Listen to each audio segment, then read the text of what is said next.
Hignet's corner, beyond Bent. Janssen! And Blackburn Rovers are 18 minutes away from a Premiership return.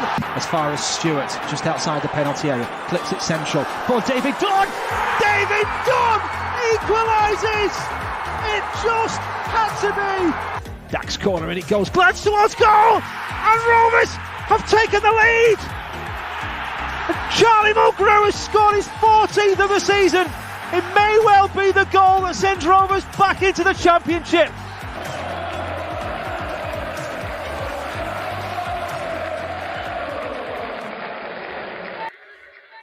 Good evening, Rovers fans, and welcome to another live edition of On the Other Side, live with me, Ryan Hildred from Rovers Chat. After a 7-game spell of hell, it was another good performance from Rovers on Tuesday night as we followed up Saturday's win at Millwall with a pleasing draw at home to Swansea City. But the games keep rolling on, and next up it's the Bees, Brentford at Ewood Park tomorrow night. And I'm delighted to be joined by Brentford fan Charlie Bonner. How are you doing, Charlie? Thanks for having me. I'm doing quite well. Very excited for the 12th of March, obviously. I've been missing football so much. And let's get right to it. That's it. And just before we start, Charlie, just because Rovers Chat, we've built ourselves up really, you know, from a low base of viewers and fans and whatever. And obviously really grateful to our fans on our YouTube channel. Just talk to us about what you do with Bees TV and what you're trying to do. Oh, well, Bees TV, you know, we're a small channel just like Rovers and Rovers Chat. And we just want to make Brentford content. There's not much out there, but we're a bunch of young fans that love the game, love Brentford, and we just put out content every day when there's a match, or we do live match watch-alongs. You can follow us on YouTube, Bees TV, or Twitter at Bees TV. Brilliant. I've got no harm in you plugging your channel because, as I say, we're really grateful for the support we've had from our followers. So, yeah, go and check out Charlie's stuff. He's in the tweet that we've done tonight and things, and we'll probably put a link in the description as well. So, yeah, absolute respect for the stuff you're doing there, Charlie. It's why we do it as well. We want to put the content out for our fans. So Rovers fans joining us tonight, if you are subscribed to our YouTube channel, please hit that bell symbol to turn on all notifications so that you know when all of our video content goes live. And of course, please give this video and all of our other videos a massive like. Super Chat is available as it always is this evening, and I will run through the comments as I always do. And just a reminder, I did talk about this in our last game. We have now launched our next podcast in the Academy series. This is episode 4 with Mike Sheeran, manager of the under-18s. Andy Watson has done a cracking podcast with Mike there. So that launched today. Go and check out our YouTube channel and you'll be able to have a look at that. It's a great watch and another insight to our brilliant academy that we do have at Blackburn Rovers. But just before we start, just a couple of reminders, as we always do. Our very kind sponsors, Blue Rose Capital, and of course, 𝐒𝐏𝐍𝐒𝐄.com. The Rovers Chat YouTube channel is proudly sponsored by 𝐒𝐏𝐍𝐒𝐄.com. They've got retro football from every era with mugs, phone cases, and much more. They also have plenty of Rovers goods, including apparel with the famous 94-95 season and this season's kit. Check them out using the link in the description below. Thank you to Blue Rose Capital and to 𝐒𝐏𝐍𝐒𝐄.com for their very kind sponsorship. So just before we start, Charlie, I'm just going to say hello to our regular viewers that we have. Hello to you, Ollie. Hello to you, Chris. Hello to Alexander. Hello to Autumn. Anyone got a 50p? Hello to Suddy and hello to Michael. It's always great to see the familiar faces joining us and making our show as they always do. So hello to you all and hope you're keeping well. So, Charlie, there we go then. Let's make a start on this match preview. Brentford have really made themselves now into genuine promotion contenders after a few seasons of probably working towards the playoff spots. Heartbreaking end for the Bees last season, missing out in the playoff final. With how Brentford are set up off the pitch, though, I fully expected you to go again this season, and you have, and you're right up there in automatic promotion contention. So are you happy with how the season's gone so far? You know what? I'm very happy how the season's gone far. Defensively, we weren't as good as last season. But attack, we scored 10 more goals than top of the league. Our attack is something that everyone really focuses on, because we got the likes of Ivan Toney, and he just bags goals for us, and it's really quite incredible to see every game on the TV and just see him put one in the back of the net, and the team's just working so hard together now. So yeah. And I was looking at the recent form and where you are in the table. It could have been much better for you, couldn't it? You know, the form has largely been great all season, but 4 losses in your last 6 games, including 3 on the bounce at the start of that 6-game period. So do you think you're showing some signs of feeling the pressure, maybe, particularly with Watford's form now picking up? At the start of the season, I always thought the parachute clubs were going to be a big challenge for us, because Bournemouth have been up there for loads of time in the Premier League. Norwich and Watford both got quality. All of them have got quality players. We know that. Watford's form is worrying for Brentford fans because, as you know, we have now a game in hand because of the Rotherham. But the form wasn't that great. It didn't show. We kind of lacked any intensity in the last couple of games that we played, the ones that we lost. And it showed that the injuries have hit us hard to many of our key players, like Pontus Jansson, Christian Norgard, who's not been able to start, Rico Henry recently, very crucial player. He's gone as well. And it just shows without our key players that are defensive, might I say, we become a lot less. We become a lot more vulnerable at the back, and it pains most Brentford fans to watch.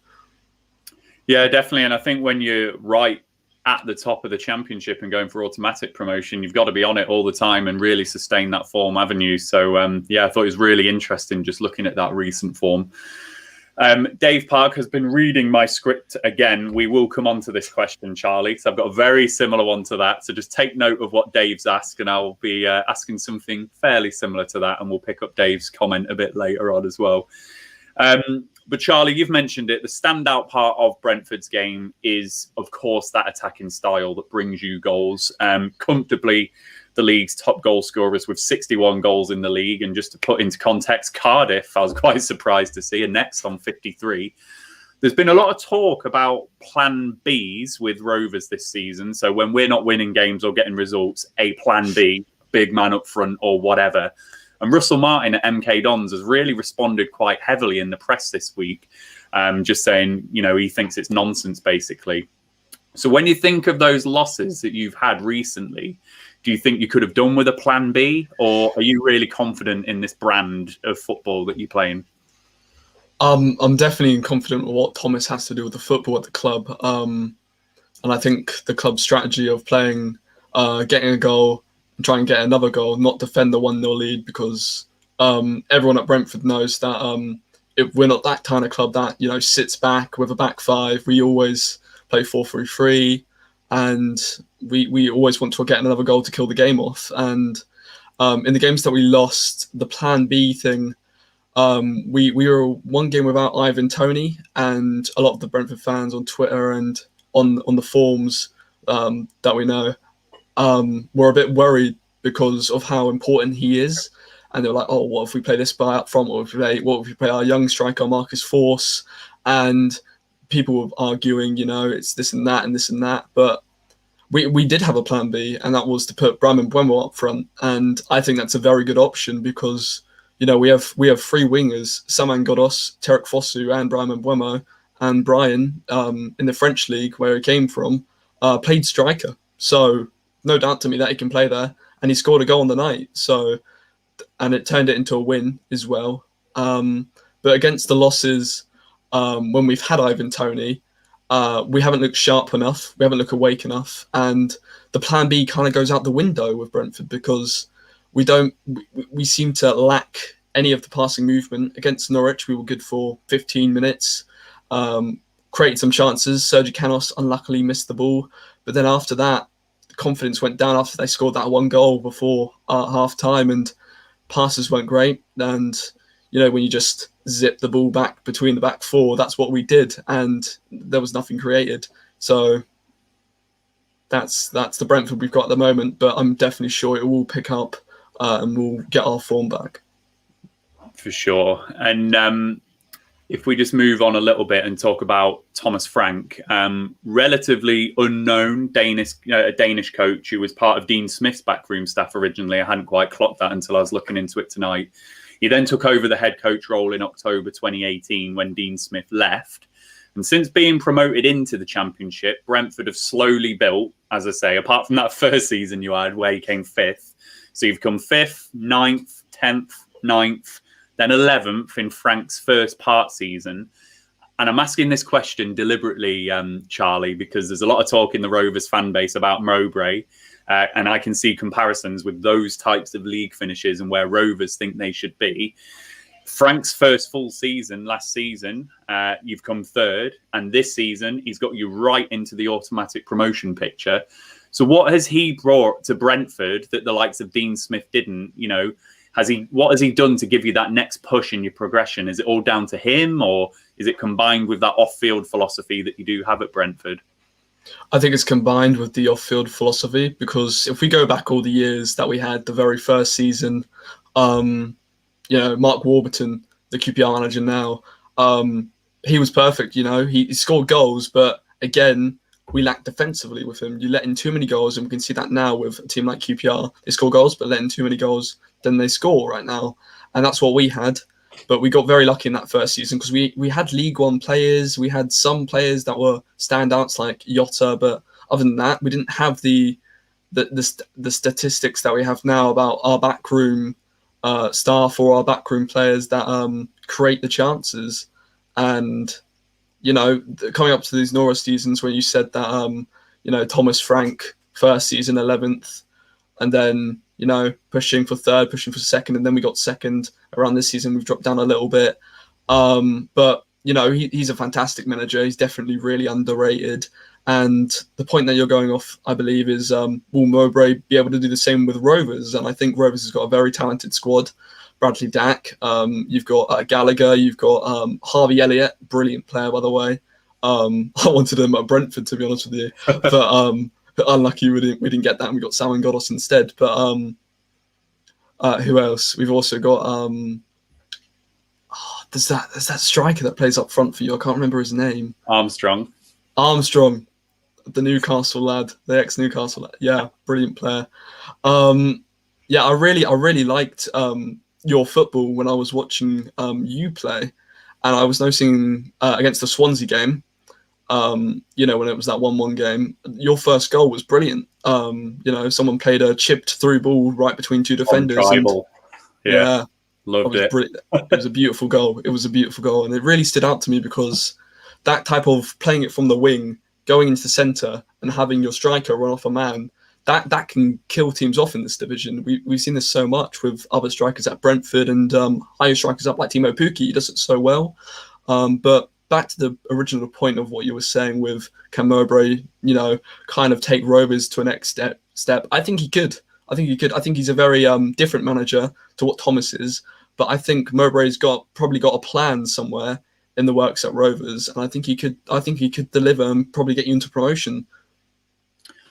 Yeah, thank you for that. I asked that because it is a big debate in the Rovers fan base at the moment. And I think off the pitch, we're very well set up to go on a playoff push now. And I did just see that your league finishes after that 5th place. It was that 9th, 10th mark, which is kind of where Rovers are.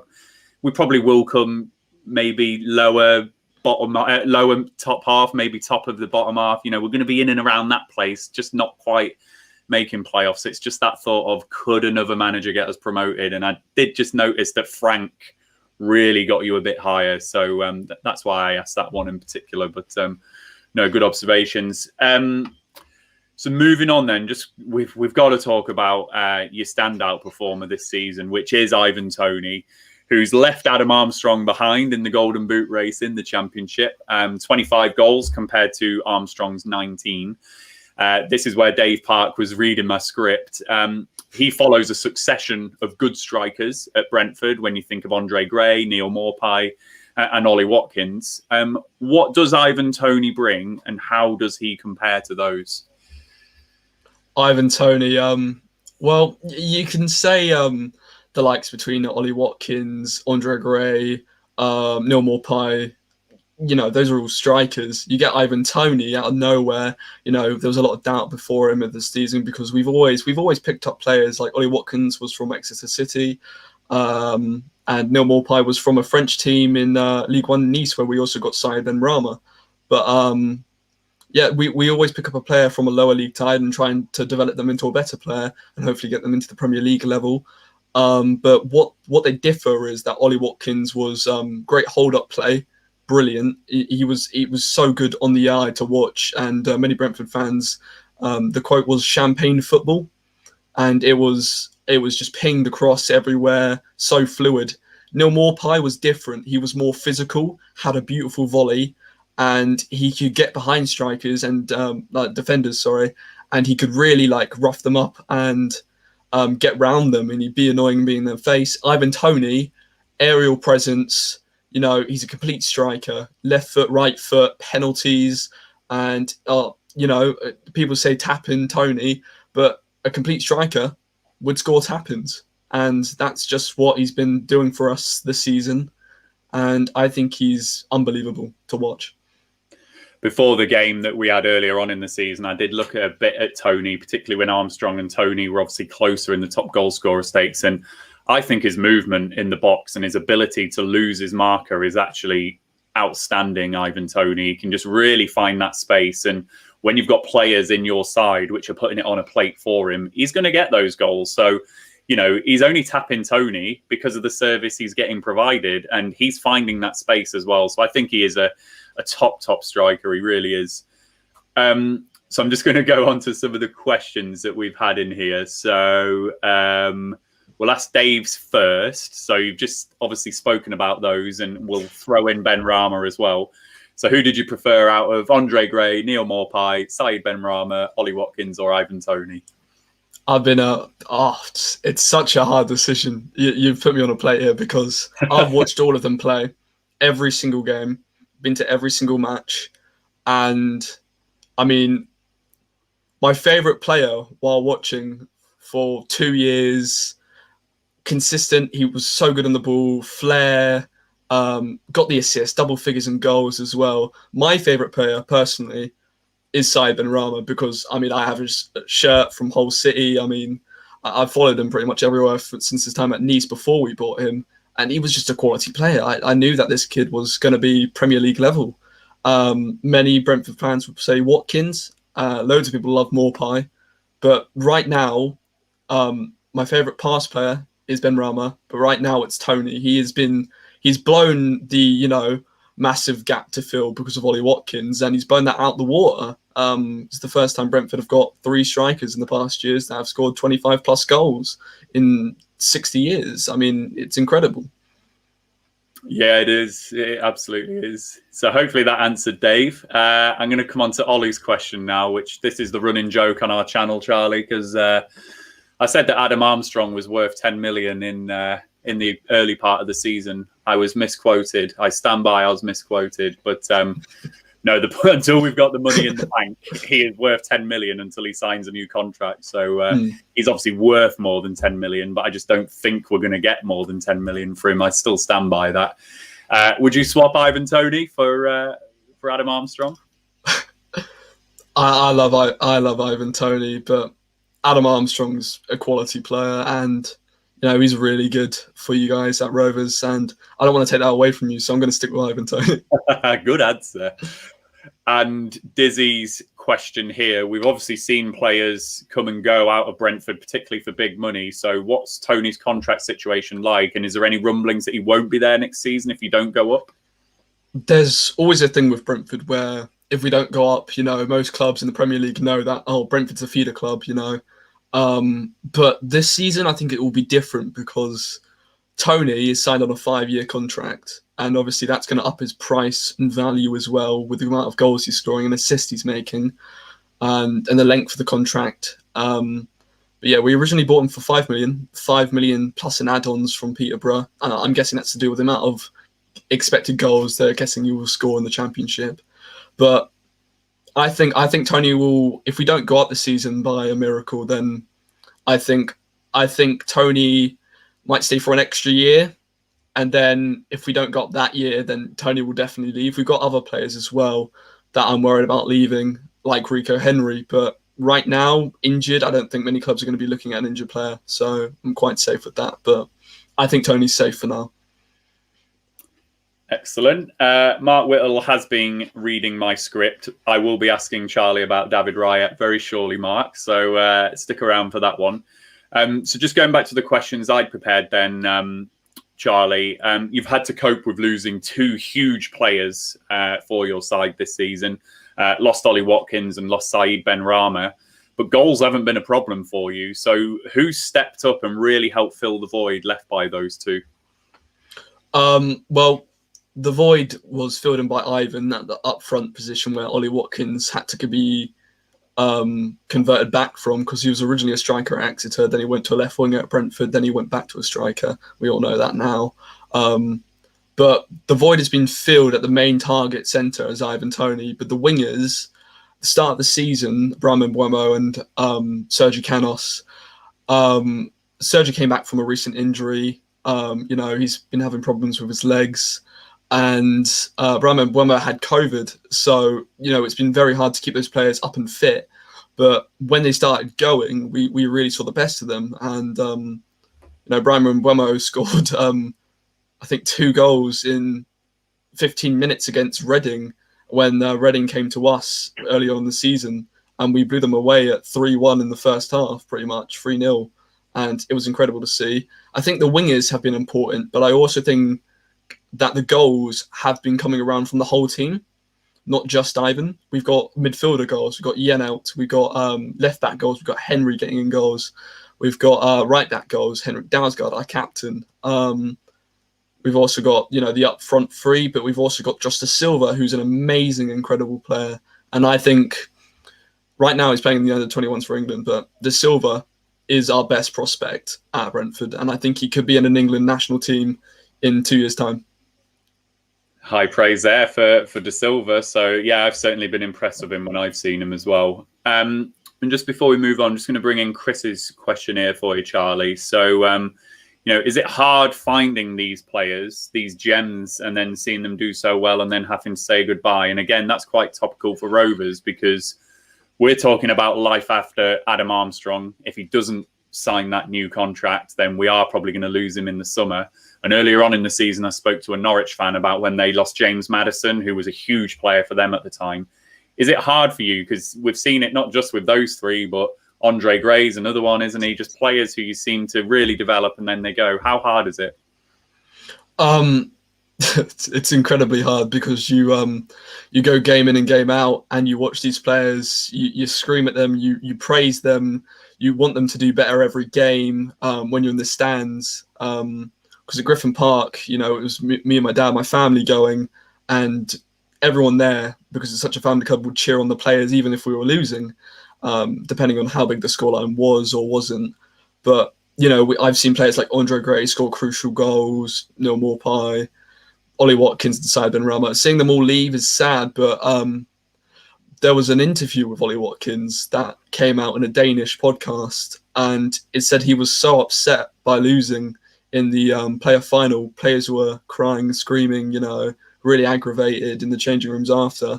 And it just showed that the players that left that season, Saeed and Ollie Watkins, Ollie came out and said that he wanted to play for Brentford in the Premier League. And I think that's because he's had such a great time at the club and everyone treated him with so much respect there. And, seeing him go brings, tears to every Brentford fan's eyes. But, I mean, it's what we got to do if we want to proceed on and get there. Without those players, we got to get the money and we got to buy lower league players for less money and turn them into better players. And right now we're doing that. And Ben Smith commented earlier, Brentford model, surely the future. I actually think Rovers can go one better than Brentford, actually, because we've got one thing that you don't do, and that's our academy. So if we can do what you've done with some really good recruitment, buying cheap, selling for a lot, and trading players in the way that you do, bring in the academy as well. And we've potentially got something that's better than the Brentford model, actually. But we're just finding it hard to get to that point and reach that tipping point that Brentford did, where you converted those 9th, 10th finishes into what you're doing now. I think that's where Rovers are really struggling to make that leap and that jump, which is why the talk about the manager is so topical at the moment, because can another manager do it, or is it just going to be slow and incremental with Mowbray? So if we move on then, Charlie, this is where Mark read my script. Defensively for Brentford, we have to talk about David Raya, who you bought from Rovers before the start of last season. Lots of Rovers fans, including myself, really gutted to see him go when he did, but we've only just replaced him this season with one of my favourite players, Thomas Kaminski. I saw Thomas Frank describe Raya as the best keeper in the league after some heroics away at Middlesbrough in a game you won 4-1, but I don't think you would have won that without Raya's performance. How good has Raya been for you? Raya, you know, he's been sensational. There's always that thing with goalkeepers that play out the back and that are very foot-based, you know, passing out the back that helps us so much, is that they're common to make mistakes, and every goalie makes one. Ray has made a few this season that every Brentford fan can remember. The one at Coventry, it was a bad pass, but granted, you know, the player should have been ready for it. But a lot of slack goes onto the defenders to when a pass is not made properly, or, you know, not passed properly to any of the outfield players that have the skill or quality to get it up the pitch. But Raya's sidewinder, where he gets the ball, kicks it, and pelts it down the field. Last season, when we were at QPR, I was at the game and I was in the stands at the away end, and I saw David Raya do the sidewinder all the way out to Cy Benrahma, and Cy Benrahma just touches it down, and Cy Benrahma was in the other corner flag. Like, it was the best ball I've ever seen David do, and it was sensational. We were all clapping and cheering, like, you know, we've never seen that before, like a goalkeeper, because we had Daniel Bentley. Daniel Bentley was a completely different goalkeeper, defensively stopping, you know, rebounds and that for Bristol City now, isn't he? He's one of the best save percentages, but David Raya's passing percentages are one of the best in the league, because he's so good from getting it out the back to the left backs or the centre backs, and those centre backs get it out to the midfielders, which get it to our front three, which is so pivotal to how we play. He's amazing, but every goalkeeper can make a mistake, and many Brentford fans can see that with David Raya. He has got a couple of mistakes in him, but he's a brilliant player, and I love him. So, and it's really interesting you spoke about his kicking there, because that was actually going to be my next question to you, Charlie, because his kicking and distribution at times at Rovers was lacking. But as you've just highlighted there, he's really slotted into that Brentford style of play, hasn't he?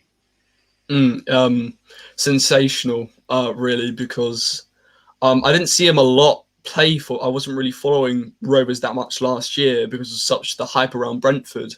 But I watched a couple of games and I saw that, comparing him to now, I think he's definitely developed, but he was still the same player as when he was at Rovers. It was just the facilities to make him a better player, because at Brentford, the training grounds that we have, you know, it's a very small training ground, but we have these different coaches for everything.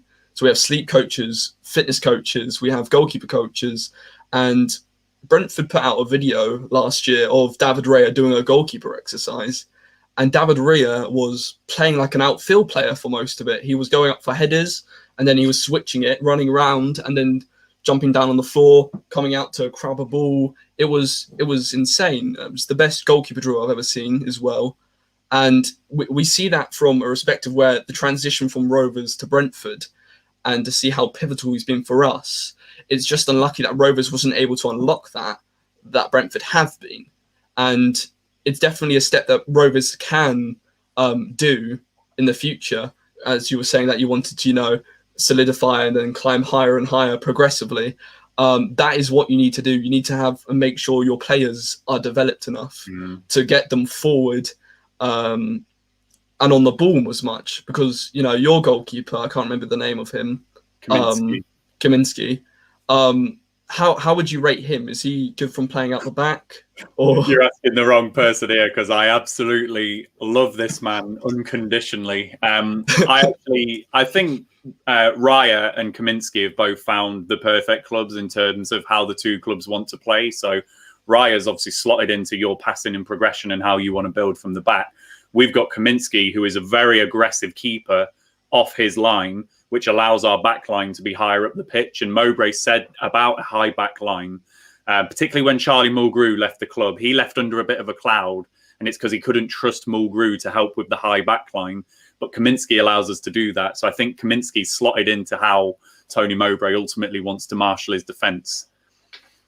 But I love 𝐒𝐿𝐄. He's great. He's an all-round quality goalkeeper.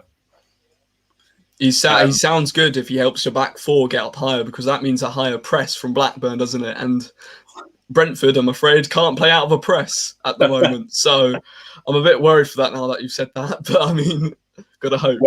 Honestly, when we first saw 𝐒𝐿𝐄, it put the fear of God in all of us, because we were like, how high is this guy off his line? You're talking at times he can be 30, 40 yards off his line if we're at that end of the pitch. And even when it's coming towards halfway, he's a ridiculously aggressive goalkeeper off his line, most certainly. So I'm just going to go in the comments. Ben, would you take Raya back or keep 𝐒𝐿𝐄? And then someone else asked it. Ollie asked it, would you swap Tommy K for Raya? No, I'd keep Tommy K. I think he's the perfect keeper for our system and how we want to play, most certainly. And Autumn agrees there. Given the choice, I'd stick with 𝐒𝐿𝐄 over Raya. But it hurt when Raya left. I was really gutted when Raya left, because it felt like we had a keeper who we could develop and probably could have got a bit more money for, actually, had he been on a longer contract, etc., etc. But at the time, you know, it was the right deal for Rovers, the right deal for Brentford. So there we go. So moving on then. Recent form, as we said earlier, Charlie, it is your worst of the season, and you've lost the last 3 away games away from home. So what's been the general approach away from home, and particularly what's gone wrong in the last 3 games? Well, as you said, it's not been great at all, and you know, very, very shouty at the TV, obviously, when we see this happen, because it's very annoying. But you know, it's the progression at the back which is the problem, because we've lost many defensive players, Pontus Jansson and Ethan Pinnock and Christian Norgard, but we've managed to fix a few of that by putting technically 1 right back and 4 centre backs at the back. But I mean, we're using a kid called Mads Bech Sorensen from the Danish youth team, and he's a sensational player. He's covered Henry really well. But the fact that we're not having Rico Henry, which is arguably the best left back in the league, because of his pace and his dribbling ability and the way he passes out the back, we lose any attacking momentum that we did have on the left side. And the transition from out the back is definitely a lot slower than what it was at the start of the season. I think it's quite clear to see. But we have a player called Vitaly Yenel who's done fantastically, filled in for Christian Norgard. And I think that when you have a CDM coming back instantly and picking up the ball and then moving it around and then trying to get into different positions and always retain possession, that is the best thing you can do if you're struggling to play out the back. But the last 3 games haven't been good away from home, and it's been quite tough to watch because we looked lackluster, we looked awful, a little bit shy. But I mean, that is what it is, and it's Brentford, I'm afraid. No, it is. I'm just chuckling in the comments because my mum's in the comments just saying, I'm looking happy tonight, kids back at school, and then Mummy, why is Daddy always in the garage? So I do a lot of these streams, Charlie, and it is my escape, most certainly. And I think Autumn has picked up on the secret of why I'm in here all the time. Oh dear. So before we came live, Charlie, we asked you to predict the starting 11 for us, which you've done in the 4-3-3. I think we've spoken about a lot of those players tonight. We obviously know the threat that Tony's going to bring. You've spoken about Mbeumo, you've spoken about 𝐷𝐕𝐄𝐑𝐻, etc. So is there anyone in there who's in form who you think might cause us problems tomorrow night? Well, I know Justice Silva has a little bit of an injury. It depends whether he will play or not. But when Justice Silva is on form, he is arguably one of the best players on our team, as well as Matthias Jensen, number 8, as you can see on the screen. And once Justice Silva, we saw in the Newcastle game when we had that really good Carabao Cups run, is that when he picks up the ball, he just charges at defenders, and because of his physicality and strength from the ball and his dribbling, he can easily get past them and set a goal or set a chance up.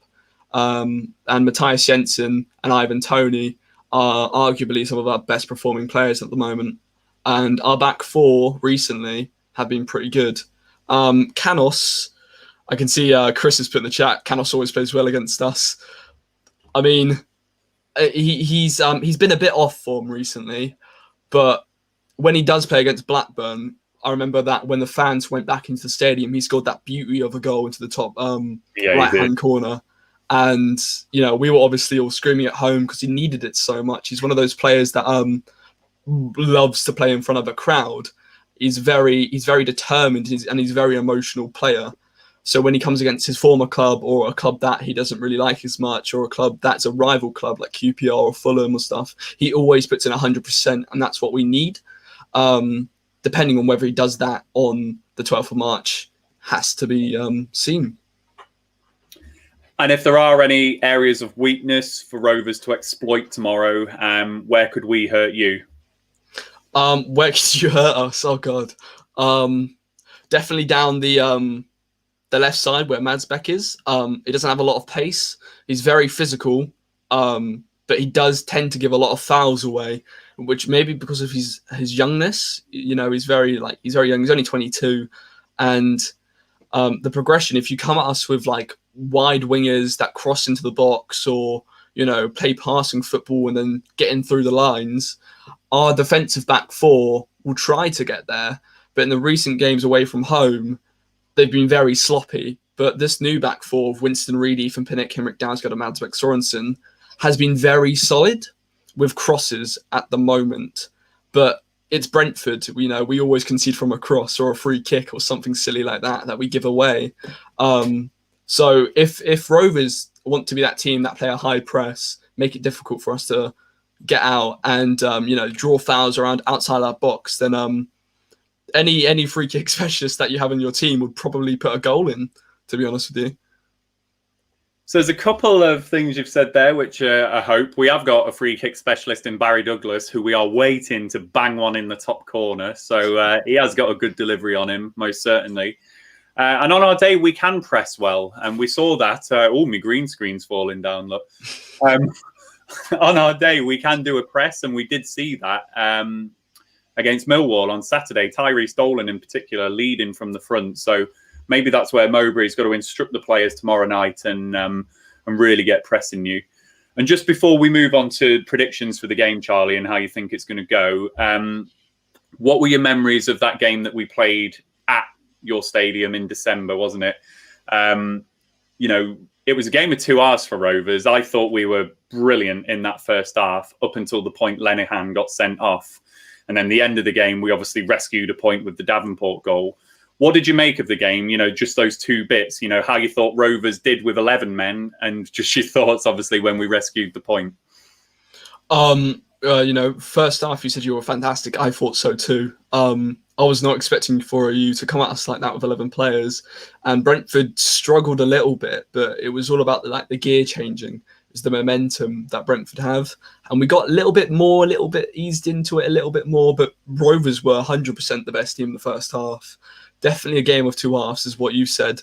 Brentford came into it. We got that penalty, and you know, the player got sent off. You know, it was a bit harsh in my opinion. It was quite a soft penalty, you know, but Ivan puts it away, and then we get the goal. We get the lead. I don't remember your first goal, but the second goal. Rothwell. It was when he took on a few of your players and banged it in the corner. Rothwell. I was annoyed, but you can't be annoyed at such a beautiful goal from a dribbling perspective with that. Joe Rothwell. He's got one of the best, if you look at stats, he's incredible of like carrying the ball. And the way he progresses is a lot like Josh Da Silva. And I think he's a very key player that when he picked up that ball, he skipped around Tyus Jensen, who's very, I'll let you go past me because I'm not a tackler. He's a very much more outfield player. And then you got Joe Rothwell just dribbling through, doing these skills. And then he goes around and just left foots or right foots it right past Raya. And then you're looking at the TV screen, you're like, oh, how's that happened? He's just dribbled through our whole team. And I was like, that's a sensational goal, but it's poor from Brentford. And then, you obviously had 𝐒𝐏𝐻𝐂𝐐𝐓 before that batter a goal in the top right corner. And then Rothwell was like, okay, let me do the same. And it was the 2 sensational goals on that night. And I think Rothwell, because he played so well in that first game against us, he could get a start for you. But I don't know if you have any players that are playing better than him at the moment. Well, it's funny you say that. Literally just, so Chris is saying, wonder if Rothwell might get the nod tomorrow. And then Nadeem, the Rothwell goal was insane. I was lost for words, was ready for us to lose that game. So Rothwell hasn't been starting recently just because the last 2 in particular, we've had a good starting 11 that have got the job done.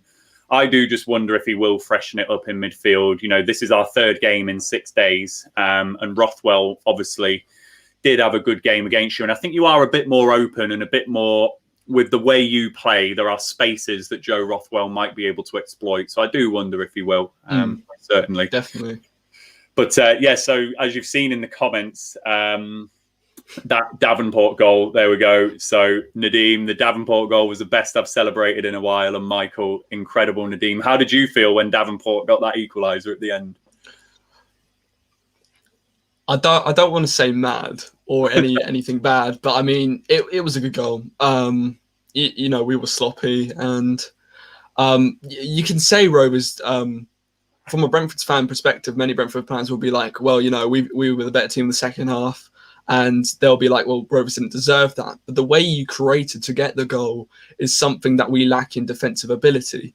And, it's something that Rovers exploited on the day, and they were clinical enough to put it in the back of the net. And it's something that Rovers can look to and hopefully look more of in the future, because it was a good goal. I can't lie, it was a good goal. We all loved it. So Rovers fans, we have reached the part of the show where Charlie and I will give our score predictions. So please start putting your predictions into the comments as you always do, and I'll run through them. Charlie, you get the benefit of going first. So let us know how you think the game is going to go, what you think the score prediction will be.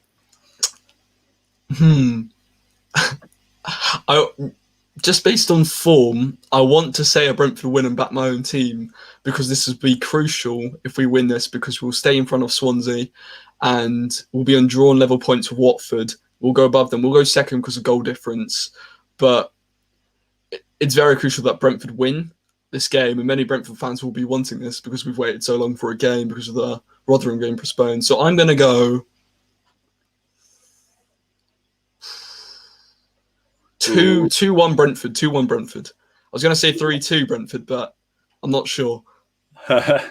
So when was your last game then? How many days ago?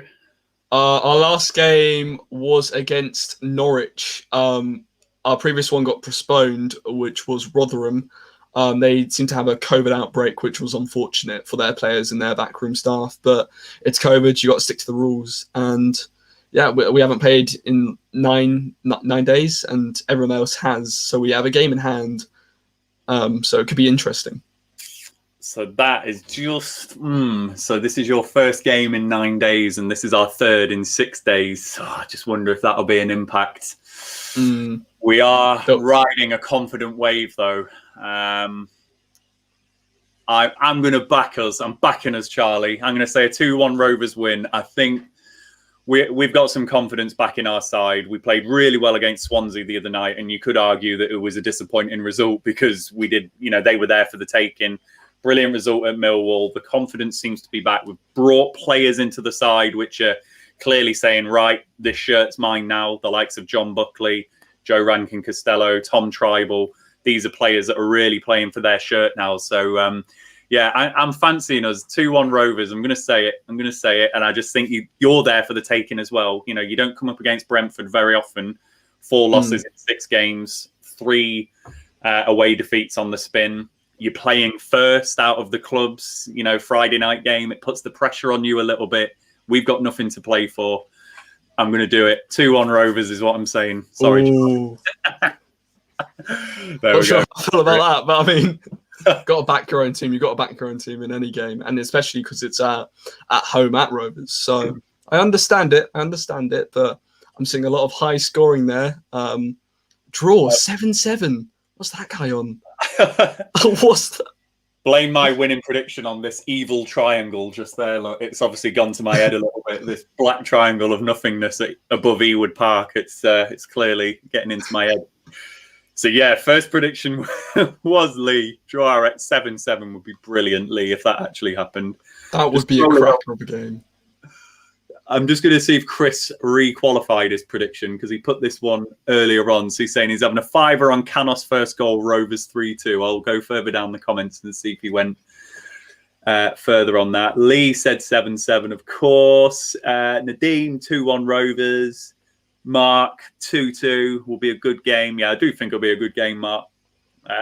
Michael, score first, we win. 2-1 Rovers. Fortress Ewood returns, complete with the evil triangle. Fortress Ewood. He does say 3-2 Rovers. Chris does. 𝐂𝐻𝐍𝐓 first goal. 1-0 BRFC. Jacob, 2-1 Rovers. Gilles continuing the abstination. Yes, not predicting in hope of a positive result. Good on you, Gilles. Ben, I think we'll put up a fight 1-1. I definitely think we will as well, Ben. Ollie, 2-0 Rovers, feeling strangely confident, but not feeling a 𝐿𝐼𝐄𝐄𝐈𝐄 goals that going with Dolan and Elliott. Autumn, excited for the Rovers. I'll take the point 2-all. Alex, 2-all. Lee, 1-all. GAH, 3-1. Alexander, 3-2. Oh, I've lost me Desmond. I need to get the Desmond Tutu overlay back on. It's not on this section of our stream, Callum.